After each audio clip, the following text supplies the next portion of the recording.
Maniry fatratra ny fanatrian'Andriamanitra. Izany no loha hevitra izay iarahantsika mandinika amin'ity androany ity manasanao ahatra izany hatramin'ny farany.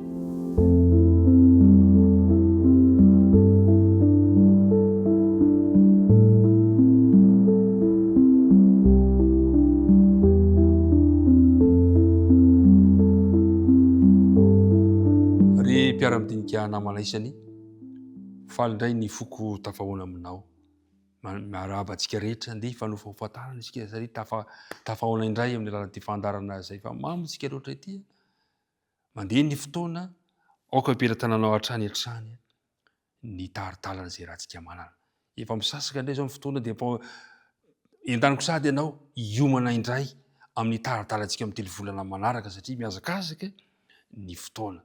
Androany dia hijery loha hevitra anankiray isika kanefa milohan'izany dia manasanao mba hiaraka hivavaka amiko.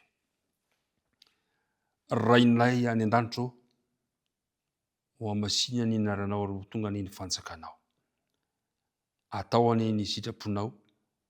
Misotranao indray izahay fa tafahoana soamatsara amin'ny alalan'ity fandarana ity. Andinika ny teninao. Tomoera tompo aty am-ponay. Aoko tsapanay mihitsy fa ianao mihitsy no miteny aminay amin'ny alalan'izao fandaharana izao. Mamela ny heloka sy ny tsy fahatanteranay rehetra. Aoka mba ho vita fihavanana aminao izay ka ny fanenao masina mihitsy no ampitoerinao indray ty am-ponay ka ampianatra anay any lesona vaovao amin'ny fiainanay amin'ny alalan'ny teninao. Dia mitenena tompo fa mihaino mpanomponao. Naranao angatana ny vavaka. Amen. Ny andinina atao tadina, mino fa misosa le izy.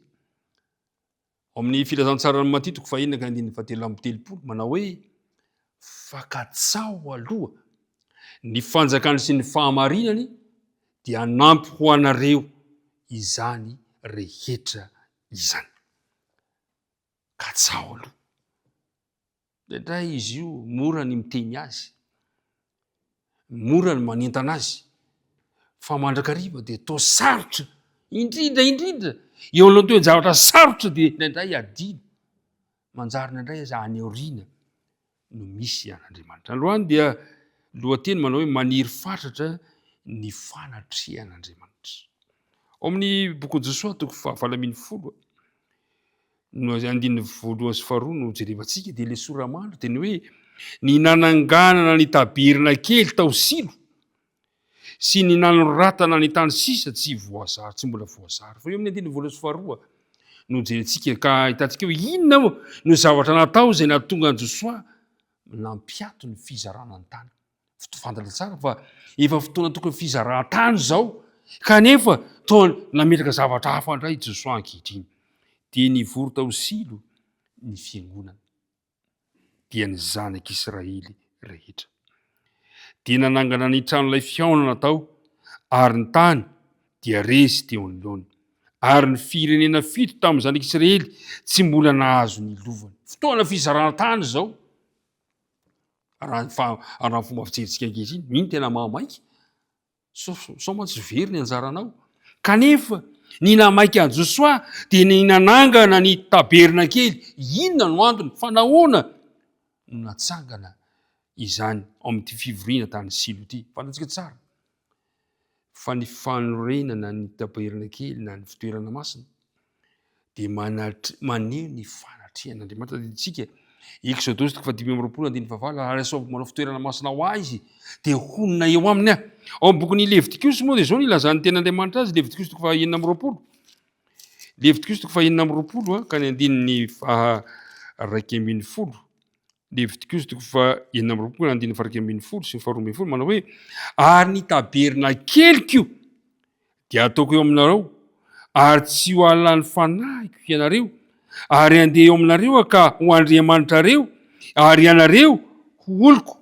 Mazava tsara zany ny fanambarana omen'Andriamanitra.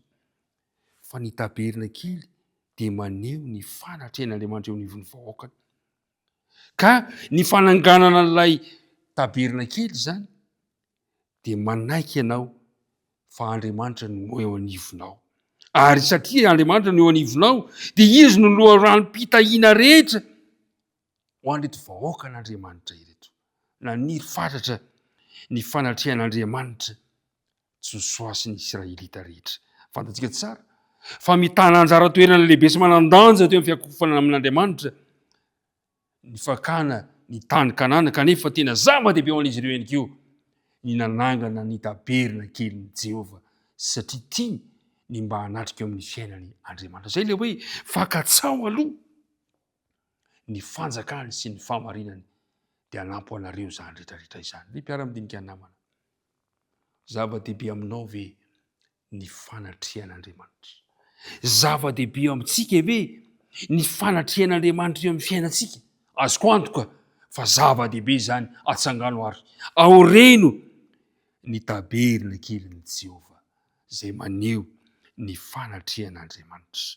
Ao amin'ny bokin'ny Hebreo toko 9 ka ny 9:20 dia izao no fanambarana, satria fantatsika tsara fa isika ankehitriny dia miandry indray ilay fiverenan'i Jesosy ka ampiandrasana an'izany dia inona no zava-dehibe amintsika indray ankehitriny. Izao no voalaza: izay ananantsika ho vato fanjikinaina sady mafy no tsy mihetsika ary miditra ao anatin'ny efitra lamba, tany no nidiran'i Jesosy mpialohantsika rehefa tonga mpisorona be mandrakizay araka ny fanaon'i Melkizedeka izy.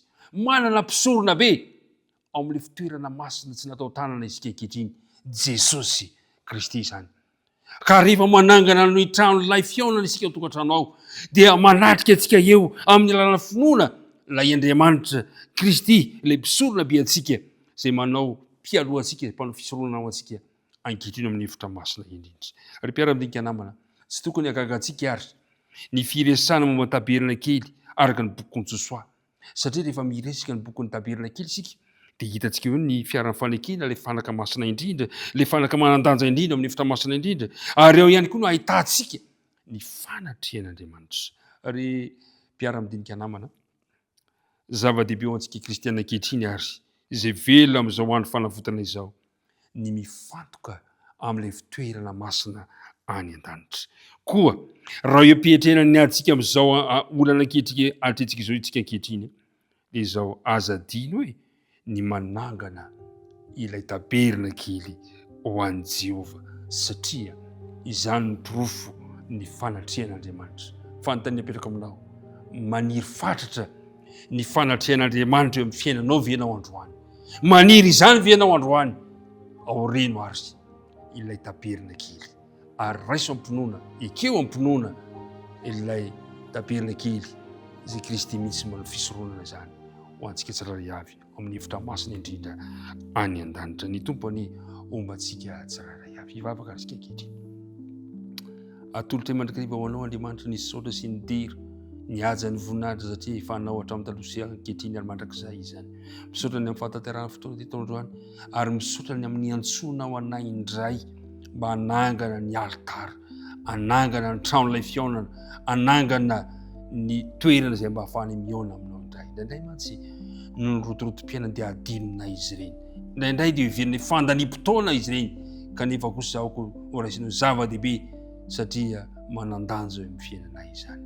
Dia mitahihana izy iray avy, mitahiny mpiara-mitinika rehetra, ny vavaka tonoina sy agnataninay amin'ny anaran'i Jesosy. Amen.